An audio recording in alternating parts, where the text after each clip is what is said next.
నమస్తే. BJP mark politics West Bengal మొదలైంది. ఏంటి బీజేపీ మార్క్ పాలిటిక్స్? పొలిటికల్ పార్టీలని స్ప్లిట్ చేయటం, డివైడ్ చేయటం, ముక్కలు చేయటం. అది బీజేపీ మార్క్ పాలిటిక్స్ అనమాట. అది మనం స్ట్రెంగ్త్ అవటం ఒకవైపు ఒక స్ట్రాటజీ అయితే, ఎదుటి వాడిని వీక్ చేయటం కూడా సెకండ్ స్ట్రాటజీ. అది వాళ్ళు స్టార్టింగ్ నుంచి చేస్తూ వస్తున్నారు. ఇప్పుడు వెస్ట్ బెంగాల్లో మొదలెట్టారని మనకు అర్థమైంది. ఎందుకంటే వెస్ట్ బెంగాల్లో మమతా బెనర్జీకి సంబంధించిన పార్టీ టీఎంసీ విడిపోవడానికి, రెండు ముక్కలు అవడానికి సిద్ధంగా ఉన్నట్టు కనిపిస్తుంది. ఎందుకంటే మమతా బెనర్జీ ఒక మీటింగ్కి పిలుపునిచ్చారు. మొన్న మీటింగ్ పిలిపిస్తే ఆ మీటింగ్కి కేవలం ఒక 10 మంది మాత్రం మిస్ అయ్యారు, మిగతా వాళ్ళందరూ అటెండ్ అయ్యారు. మళ్ళీ నిన్న ఒక మీటింగ్కి పిలుపునిస్తే 50 మంది 60 మంది మిస్ అయ్యారు. అంటే 60 మంది వాళ్ళలో ఒక 2 ఎమ్మెల్యేలు ఏదో ఫోర్జరీకి సంబంధించినటువంటి కేసు ఏదో ఉందని చెప్పి పార్టీ యాంటీ యాక్టివిటీస్ ఇన్వాల్వ్ అవుతున్నారని ఒక 2 ఎమ్మెల్యేలని సస్పెండ్ చేశారు మమతా బెనర్జీ గారు. వాళ్ళని సస్పెండ్ చేసిన తర్వాత మీటింగ్ పెట్టింది. మీటింగ్ పెడితే కేవలం 10 మంది ఎమ్మెల్యేలు మాత్రమే వచ్చి 50 మంది స్కిప్ అయ్యారు. 50 మంది స్కిప్ అయ్యి, సరే వాళ్ళు ఏదో ఫోన్లు స్విచ్ ఆఫ్ చేసుకున్నారు. ఎంపీలు కూడా ఫోన్లు స్విచ్ ఆఫ్ చేసుకున్నారట. ఫోన్లు స్విచ్ ఆఫ్ చేసుకొని మమతా బెనర్జీ గారు ఏమంటారు, మీటింగ్కి రావట్లేదని థ్రెటనింగ్ ఇస్తున్నారని చెప్పేసి బిజీగా ఉన్నాము అది ఇది అని చెప్పారు. బిజీగా ఉన్నామని చెప్తే, బిజీగా ఉంటే బిజీ కదా, వాళ్ళందరూ కూడా అర్ధరాత్రి ఒక హోటల్లో కలిశారు. అక్కడ షాక్ తిన్నారు అంతా. ఎవరైతే బిజీగా ఉన్నప్పుడు మీ పార్టీ నుంచి కాల్ వచ్చినప్పుడు పార్టీ బిజీగా ఉన్నారని చెప్పారు. బిజీగా ఉన్నవారు అన్న వాళ్ళు బిజీగా ఉండేవాళ్ళు బిజీగా ఉండాలి కదా. అర్ధరాత్రి ఒక హోటల్లో కలిశారు 50 మంది అంటే ఏదో అవుతుంది అక్కడ. డెఫినెట్గా టీఎంసీ చీలటానికి సిద్ధంగా ఉంది. అక్కడ ఇంకొక బెనర్జీ ఉన్నాడు, నమ్రతా బెనర్జీ ఎవరు ఒక అతని పేరు ఉంది. ఓకే, అతన్ని ఆధ్వర్యంలో వీళ్ళందరూ కూడా ఒక హోటల్లో కలిశారని మనకైతే అర్థమవుతుంది. అంటే స్ప్లిట్కి రెడీ అవుతుంది.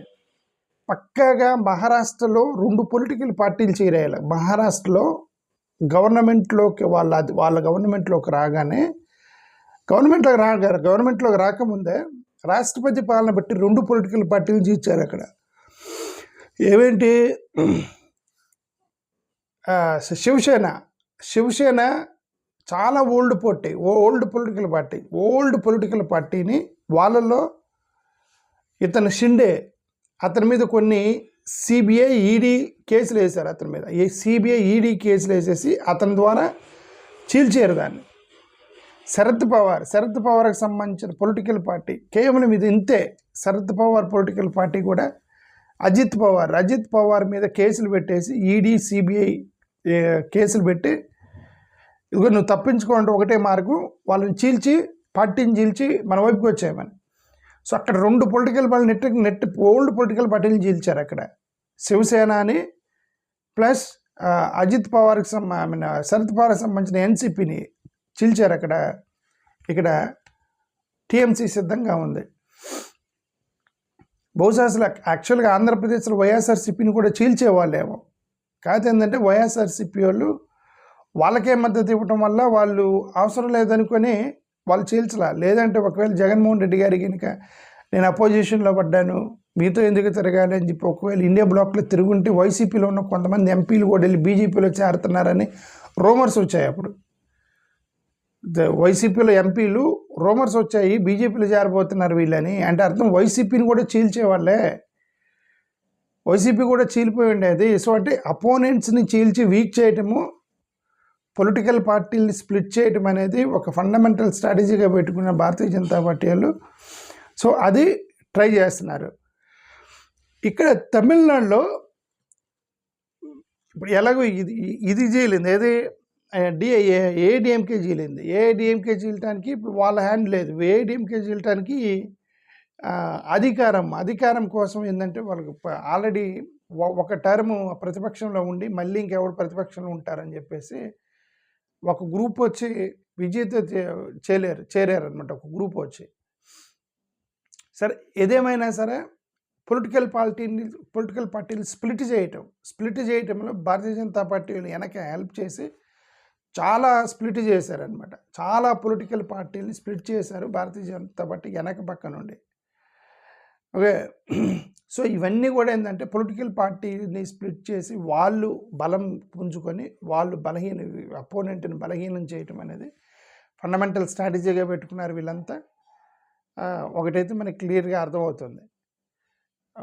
మేబీ ఇంకా మన రీసెంట్గా దీన్ని ఆమ్ ఆద్మీ పార్టీని చీల్చారుగా. ఇతను ఎవరు,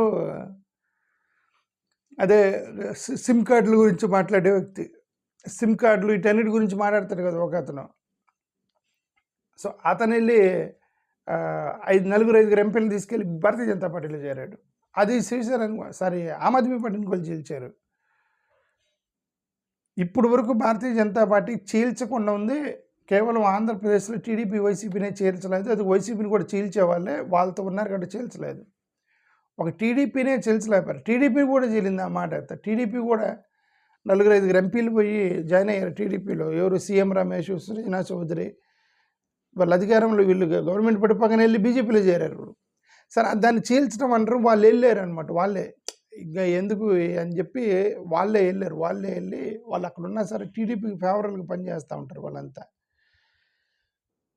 ఏదైనా ఒకటేనండి, అపోజిషన్లో పడితే పొలిటికల్ పార్టీని వీక్ చేసి వాళ్ళు బలం పొందడానికి ఒక పొలిటికల్ స్ట్రాటజీ పెట్టుకున్నారు. ఇప్పుడు ఆ strategy Mamata Banerjee TMC is in danger.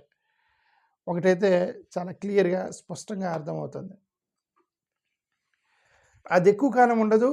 ఏదో ఒక రోజు మనం వేసే స్ట్రాటజీస్ అపోనెంట్స్ కూడా వేస్తారు.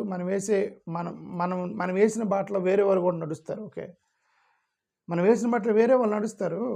అట్లా ఒక పొలిటికల్ పార్టీని స్ప్లిట్ చేయడానికి ఎంకరేజ్ చేస్తే వెనక పక్క నుంచే కాంగ్రెస్ వాళ్ళని ఎన్ని పార్టీలు చీల్చారు. కాంగ్రెస్ వాళ్ళని రాష్ట్రానికి ఒక పొలిటికల్ పార్టీని చీల్చారు కాంగ్రెస్ నుంచి.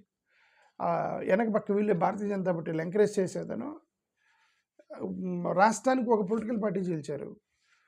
ఇప్పుడు తమిళనాడులో మొదలైంది, ఇతను బీజేపీని చీల్చడానికి సిద్ధంగా ఉన్నాడు అన్నమలై. అదే మనం వేసిన బాటలో వేరే వాళ్ళు వెళ్తారు. మనం ఇంతవరకు బీజేపీని ఎవరు చీల్చలే. ఫస్ట్ తమిళనాడులో మొదలవబోతుంది. అన్నమలై కొత్త పొలిటికల్ పార్టీ పెట్టిపోతున్నాడు అతను. అంటే అన్నమలై పొలిటికల్ పార్టీ పెడితే ఎవరు ఓట్లు, బీజేపీ ఓట్లు చీల్తాయి. ఎందుకంటే అన్నమలై అనే వ్యక్తి అతను ప్యూర్ హిందుత్వవాదం మీద మనం ఎన్నికలకు వెళ్దాము, ఏఐడిఎంకేతో అవసరం లేదని అతనితో కొట్లాడితే ఏఐడిఎంకి వెళ్తే పొత్తుకు వెళ్దామని బీజేపీలు నిర్ణయించుకున్నారు కాబట్టి ఏఐడిఎంకే వాళ్ళు పొత్తు ఇష్టం లేదు అన్నాడు కాబట్టి దానికి వ్యతిరేకించాడు కాబట్టి అతనికి ఎమ్మెల్యే టికెట్ కూడా ఇవ్వకుండా చీఫ్గా తీసేశారు అతన్ని. ఇప్పుడు అతను కొత్త పొలిటికల్ పార్టీ పెడతారు అంటే స్ప్లిట్కి రెడీగా ఉన్నాడు అతను.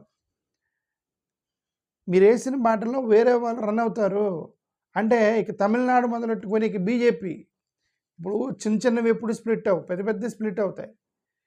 చిన్నవి ఎప్పుడు స్ప్లిట్ అవ్వాలంటే పెద్దది ఎరగాలంటే పెద్ద చెక్కే కదా ఇరిగేది, చిన్న చెక్క ఎరగదు కదా. సో ఇప్పుడు బీజేపీ మొత్తం కూడా ఎక్కడంటే ఎక్కడ పెద్దగా అవతరించింది. ఇక రేపు పొద్దున్న నుంచి ఏం స్ప్లిట్ అవ్వాలంటే బీజేపీ 2 ముక్కలు అవుతూ వచ్చేది.